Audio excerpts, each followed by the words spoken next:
In the dead of night, on April 10th, 1815, the world trembled. On the remote Indonesian island of Sumbawa, a mountain named Tambora awoke from its long slumber.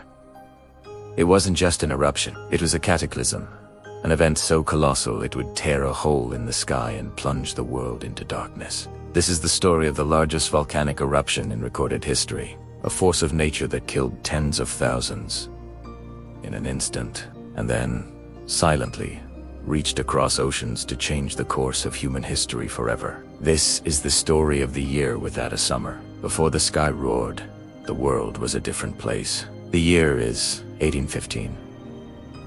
In Europe, the Napoleonic Wars are drawing to a close. Empires are redrawing the map, and the age of sail connects continents. In the Dutch East Indies, life moves to the rhythm of the seasons. Near the foot of a seemingly peaceful Mount Tambora, villages thrive amidst lush, tropical landscapes. The mountain, a sleeping giant, has been quiet for centuries, a serene backdrop to daily life. For the people of the Tambora kingdom, the earth is fertile, the seas are bountiful, and the future seems as bright and warm as the tropical sun.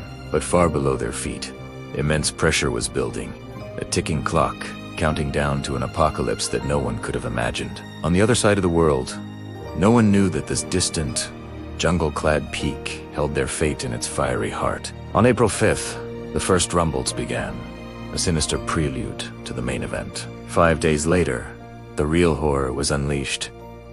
Mount Tambora didn't just erupt, it exploded. 3 columns of fire shot into the night sky, reaching an altitude of over 40 kilometers, punching a hole into the stratosphere. The sound was the loudest ever recorded in human history. Heard over 2,600 kilometers away, the mountain collapsed in on itself, unleashing pyroclastic flows, superheated avalanches of gas and rock that raced down its slopes at hurricane speeds, incinerating everything in their path. Entire villages vanished in moments. The sea itself boiled and churned, creating tsunamis that swept the coastlines.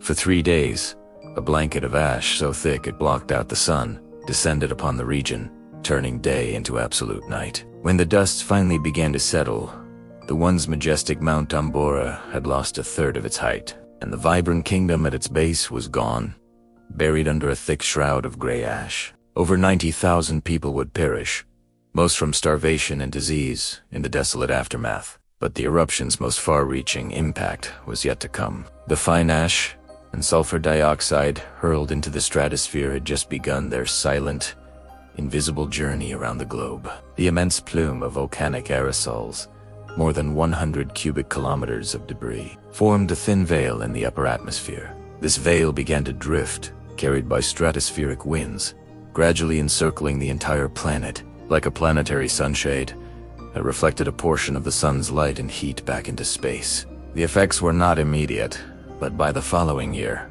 1816, the world began to feel a profound and terrifying chill. Across Europe and North America, what should have been summer became a bleak, cold, and wet season. Skies turned a strange, persistent oak. Sunsets were unervingly vivid, a beautiful but grim reminder of the poison in the atmosphere. In New England, snow fell in June.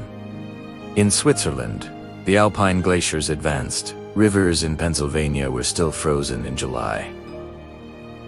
The world was plunged into a volcanic winter, and people looked to the skies in fear and confusion, having no idea that the cause was an event that had happened a year earlier. Half a world away, this was the year without a summer. The relentless cold and rain led to catastrophic crop failures across the northern hemisphere. Famine, a specter from a darker age, returned with a vengeance. In Ireland, the failure of the potato and oat crops triggered a typhus epidemic that claimed tens of thousands of lives. In Switzerland, people were seen eating moths and cats to survive. Food riots broke out in cities across France, England, and Germany as the price of bread skyrocketed. Desperation fueled social and political unrest.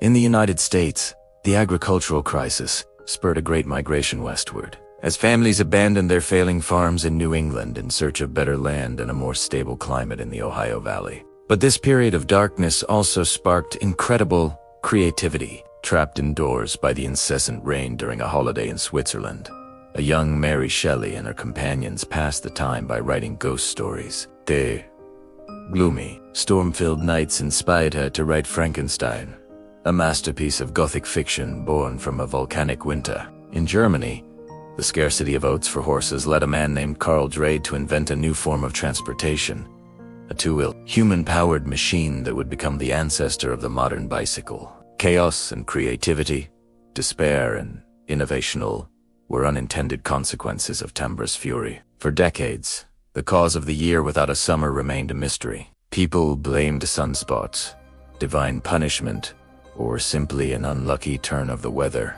The connection to a distant volcano was not even considered. The truth began to emerge much later, frozen in time within the world's glaciers. In the 20th century, scientists drilling into the ice sheets of Greenland and Antarctica discovered distinct layers of sulfate deposits trapped in the ice. By analyzing these ice cores, they could create a timeline of major volcanic eruptions going back thousands of years. A massive spike in sulfates, larger than any other, was dated precisely to 1815.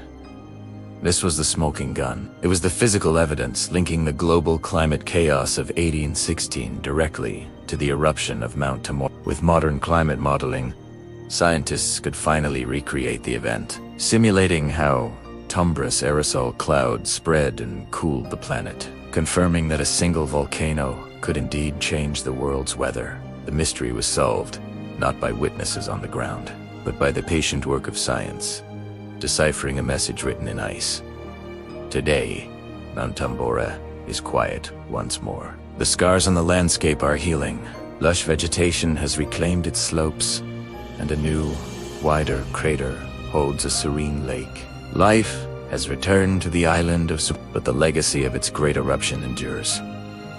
It serves as a powerful reminder of our planet's interconnectedness, how an event in one corner of the globe can have profound and unpredictable consequences for all of humanity. Tambora taught us about volcanic winters, influenced art and literature, spurred migration and invention, and pushed the boundaries of scientific understanding. As we look at our own world, facing the challenges of a changing climate, the story of 1815 is more relevant than ever. It's a humbling tale of nature's immense power and of human resilience in the face of a world turned upside down. Thank you for watching. If you found this story as fascinating as we did, please like, subscribe, and share.